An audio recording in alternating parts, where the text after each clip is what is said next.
Welcome back, guys, to another video brought to you by your one and only literary Pharaoh. The Crawford and Canelo fight has been the topic of discussion for months now. Now that we are closer to the event happening, we're getting there. Fight week is here. Saturday is just right around the corner. And this is just me adding. This is not me acting as a person who is a prophet or a person that could dictate or even foresee the future, but I do want to let you guys know something, that there's a good possibility that this fight could be very underwhelming. And when I say underwhelming, I mean that the hype that the fight is getting, the fight may not match the hype. Let me explain why. Because there's so many variables. The huge variable, of course, the number one thing that's obvious to any boxing fan is that you have a guy that's jumping 3 weight classes. People say 2, but I say 3 because the one fight with Madrimov is not long enough to be. I can't count that as a person reigning or staying in a weight division when you only had one fight. So I'm going to say that Bud Crawford is jumping from 147 to 168. I can say that comfortably. So that's the number one variable. So when you get that, there's a lot of ifs. Can he handle the power of Canelo? Can he handle getting hit by a bigger guy? And when I say bigger guy, I don't mean that Canelo is physically bigger. Canelo just is more dense. He's wider. The recent face-off that they had with Turki Al-Sheikh and what's the other guy's name? The guy that does the MMA UFC stuff. Forgot his name. They were in that footage. There was a face-off. And you can clearly see that Crawford is bigger than Canelo. He's put on more weight and he's a little bit taller. When we say Canelo is bigger, we don't mean physically bigger in terms of height and weight. Okay? When we're saying bigger, we mean that naturally bigger. Canelo didn't have to put on extra pounds. He's naturally just a bigger guy, whereas Crawford had to put on the weight. So this is what can happen possibly during the fight. During a fight, there's a possibility that the fight could be very underwhelming and Canelo just rushes Crawford and the fight's over. Quickly, in the first 4 rounds. He punishes him. The reason why I'm saying that is because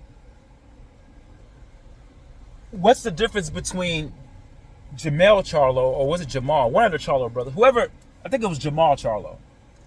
Or Jamel. Hell, I don't know. One of the twins. One of those Charlo brothers. The one that fought Canelo. What's the difference between him and Bud? Now, you guys may say, Bud, he's a dog. He's not going to quit.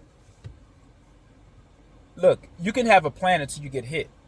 Mike Tyson said it. Everyone has a plan until they get punched in the face or punched in the jaw. All I'm saying is this.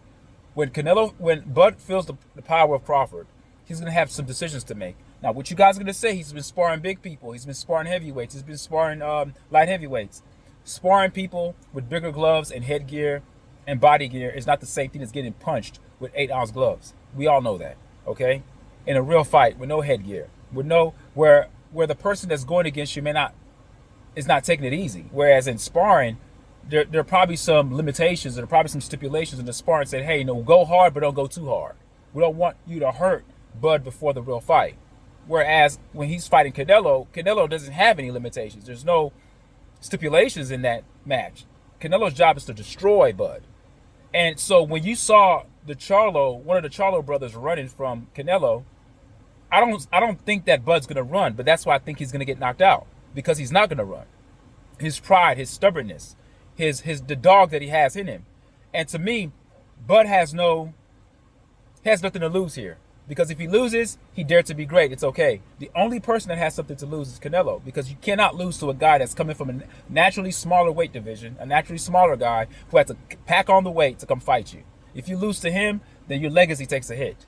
Canelo can't have that. Canelo is very, very intentional with who he chooses to fight against. He obviously chose to skip Benavidez. He ducked Benavidez because he knows that Benavidez is a threat to putting an L on his record. But he okayed Bud. Why? Because he knows he can beat Bud. Now, some of you guys say it's the money. Even if the money was put up to fight Benavidez, he wasn't going to fight Benavidez at that time. But perhaps in the near future, because Turki Al-Sheikh has inserted himself into the boxing realm, there's a good chance that Benavidez and Canelo will fight because the money would be right for Canelo. Remember, Canelo's all about the business. He doesn't care if he loses. But he does care if he loses to Bud. He can't lose to Bud because that will diminish a little bit, not much. It may diminish the hype behind the Benavidez and Canelo fight in the future. I really believe that that fight's going to happen in the future. So, again, I'm just making this video to let you guys know that there's a good possibility that the fight between Canelo and Bud Crawford could be underwhelming. Why do I say underwhelming? Because one guy's bigger, one guy's more powerful, one guy has a bit better chin. I don't care about the skill set, the switch hitting. That shit doesn't mean anything. And the defense of Canelo is underrated. I'm telling you guys, if you guys think that Bud is going to fight like Bivol, you're sadly mistaken. Bivol throws a lot of punches. Bud doesn't throw that many punches as Bivol. He's very selective. He's almost like a Tank. He throws more than Tank, of course. Tank starts extremely slow. Tank won't even throw punches. He sets you up. Bud does that to a degree, but Bud is a little bit busier than Tank, but nowhere close to Bivol. So Bud is going to get touched. That's the point. He's not slick. Stop saying that he's like a Mayweather. The only similarities between Mayweather and Bud is their melanin content. They're just two black men. That's as far as the similarities go. In terms of boxing acumen and boxing skill and boxing IQ, they're light years away from each other. Crawford is a raw fighter, athleticism, instinctual. If he gets in there and fights the way he normally fights, he's getting clipped. If he gets in there and overthinks, he's going to lose on the scoring cards because the judges are not going to take it away from Canelo if he's running, if Bud is running and Bud is being too selective. If he's not getting in there, I don't mean rock'em sock'em robots, but if he's not fighting in the pocket and moving out of range and moving back into range, sort of how Shakur Stevenson did against William Zepeda. That's the way Bud's going to have to fight. But I don't think that he can afford to fight like that because Canelo's power is too strong. Once Bud gets touched, he's going to have a decision to make. Am I either going to stay in here and fight this guy and possibly have something happen to me that affects my health in the future? Or am I just okay with taking a paycheck and let me just get on my bike and just run and just call it a day? But I don't think the latter will happen. He's too prideful. The kid from Omaha has a whole place of Nebraska behind him. He cannot get in that fight and run like a William Skull. That's why he's going to get knocked out. William Skull is not a better boxer than Bud. But William Skull is just a smarter boxer. He knew early, I am not engaging this guy Canelo. There's a reason why Charlo ran.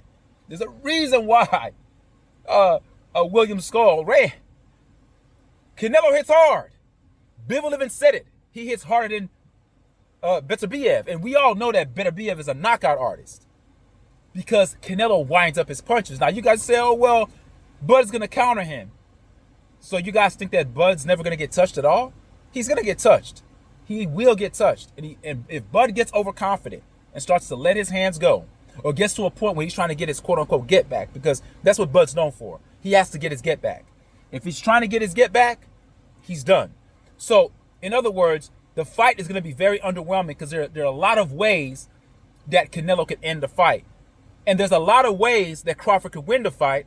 However, unfortunately, the numerous or the multiple ways that Crawford can win the fight is a detriment to Crawford, because the ways that Crawford can win the fight, you're actually giving the fight to Canelo because that's you're basically walking into his wheelhouse. If you're going to sit in there and exchange, you're done. If you're going to try to outbox him, you're not going to win because the judges are not going to give it. Every close fight, Canelo has been given the nod. You're not going to take it from him on a Mexican Independence Day. That's not happening. In front of all those Mexican fans, Bud has to go in there and annihilate Canelo. And I don't see that happening. Even if Bud wins on the scorecards in the eye test, the judges are not going to give it to Bud. So Bud has an uphill climb. The fight's going to be very underwhelming, in my opinion. I feel like it's not going to be what you guys think, a slugfest or a war. It's going to be a chess match. But I feel like the power of Canelo and Canelo's chin are the two X factors why I believe Canelo will win. Now, if you ask me, who do I want to win? I want Bud to win. Who do I think is going to win? Canelo. Peace. Leave a comment. Tell me what you guys think. I'm out.